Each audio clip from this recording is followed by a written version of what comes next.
નામ છે શૈલેષભાઈ સોમાભાઈ સોલંકી, ગામ કંસારી, તાલુકો ખંભાત, જિલ્લો આણંદ. મારા કાનની તકલીફ હતી. અમે ડૉક્ટર સાહેબને બતાવ્યું તો ડૉક્ટર સાહેબે એવું કીધું કે તમારે કાનનો પડદો ફાટી ગયો છે, તો એના માટે તમારે ઓપરેશન આવશે.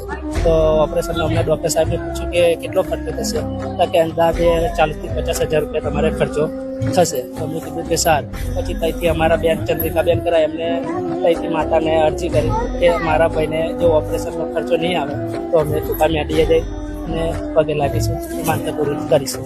તો આજે અમારે કાનનો પડદો બધો ફરી અમે બતાવવા ગયા ડૉક્ટર સાહેબ કે તમારે કમ્પ્લીટ થઈ ગયું છે, મટી ગયું છે, હવે તમારે અત્યારે ઓપરેશનની જરૂર નથી. તો અમે આજે અમારી માનતા પૂરી કરવા આવી છે. એટલે જ્યારે તમે પહેલા ડોક્ટર જો ચેક કરાવ્યું તો ડોક્ટરે એવું કીધું કાનનો પડદો ફાટી ગયો છે, એટલે એનું ઓપરેશન કરવું ઓપરેશન. બરાબર. એટલે તમારી બેને તમારી માટે માનતા રાખી એમને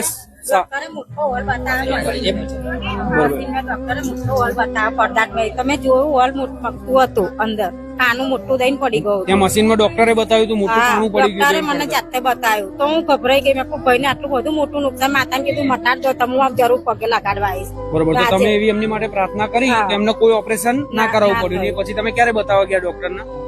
અમે લગભગ એમને મને અઠવાડિયાની દવા આપી હતી કે અઠવાડિયે 10 દિવસ પછી તમે આવજો, પછી આપણે જોઈશું, પછી ઓપરેશનનું ડિસિઝન લઈશું. પછી